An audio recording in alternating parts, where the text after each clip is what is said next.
One of them is the willingness to learn, to really explore new ideas and take guidance when it's given, and really listen in and quickly adapt. Mainly is passion for literature, that they engage with text. Students who want to work hard, who are genuinely committed and interested in doing history. We're looking for students who are willing to take risks, to be adventurous, to not say the obvious. And we're looking for students who are interested in developing their own voice. They need to be able to undertake a sustained amount of academic work. I think you also need to be somebody who you can see the qualities of a doctor in. Curiosity, potential, passion. As wide-ranging an interest as possible in what's happening in the world. The way that I like to do it is to give them a topic sheet with a series of relatively clear questions at the top, and then a list of journal articles and book chapters that they need to read in order to get ready to answer the question.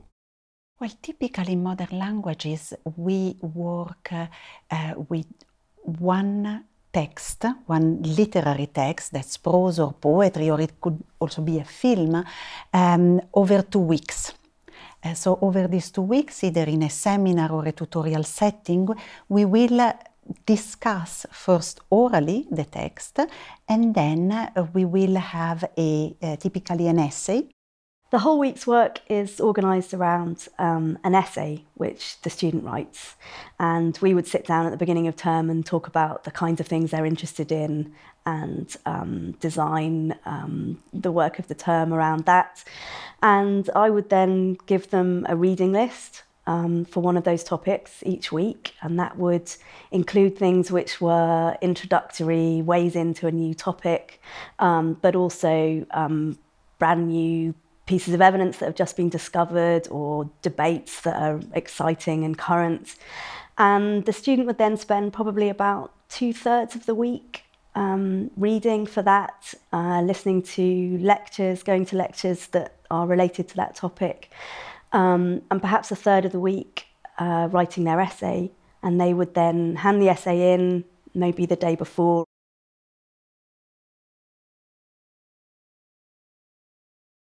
We will go through the problems, maybe not every single one of them, maybe not in any order. For example, what I typically do is I'll ask the students immediately coming in which problems they had the most trouble with. Oftentimes I've actually already had a chance to look at their work beforehand, so I already have a sense of what they are going to be having difficulty in, and I kind of prepare a little bit more on those topics. In the very best shoots, you get 2 students talking to one another and you're not saying a word. And that does happen, and when it does happen, it's amazing. It's just brilliant.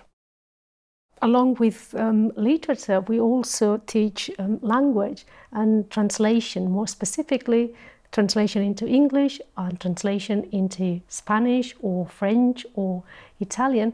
And in those particular tutorials, what we do is to set a translation. They do it at home, and then we comment on the day of the tutorial, while also providing them with a set of tools for them to work on translations. The point of the conversation is really to sharpen people's analytical and critical abilities. Next week we're doing tutorials with the first year students on cancer genetics.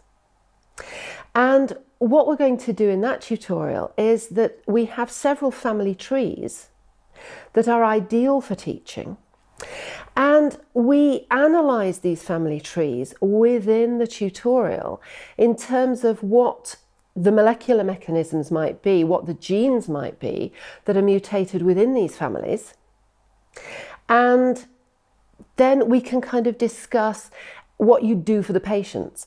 I usually try and start off with whatever is in the student's mind. Sometimes we'll look at pieces of evidence, so we might look at images of maps or or archaeological evidence or some source or something brand new and think about what does this add to or change whatever the student has been arguing.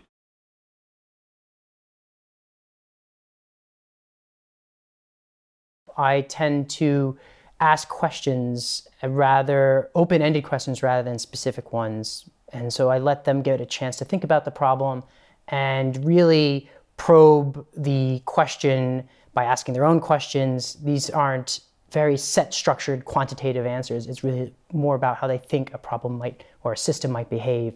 We've been doing sex determination as part of genetics, and we had a really interesting discussion about sex and gender and about the differences between all of those things.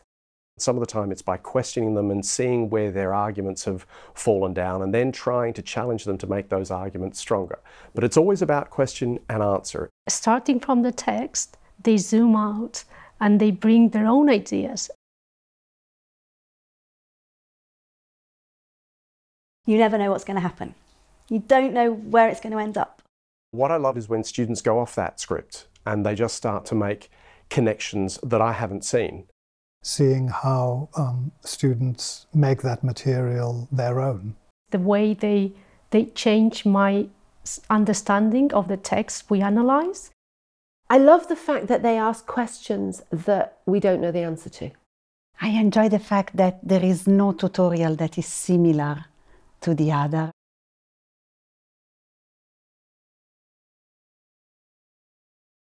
It's genuinely a partnership.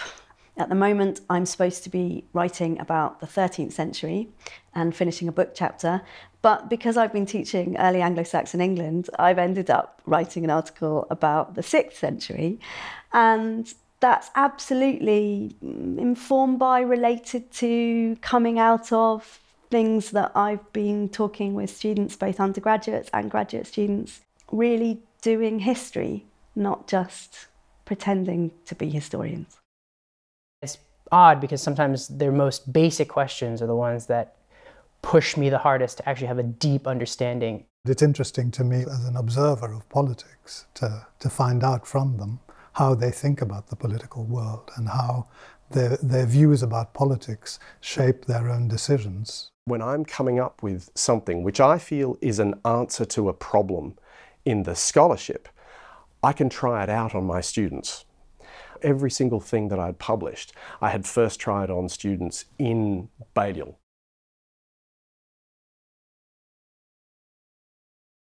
Happy, inclusive community, because Balliol is a happy and inclusive community, international, very open to dialogue and to exchange. So our students and our staff together make a group of very unconventional, very diverse and very inclusive people. The very best sort of teaching environment, because the teacher gets out of it as much as the students do.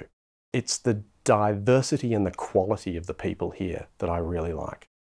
The students are extraordinary. They are such interesting, diverse, surprising, splendid people, and being able to share some of that time with them is very special. Seeing those students grow and develop over the course of 6 years, as it is in the medical course, and pop out the other end as doctors is totally brilliant.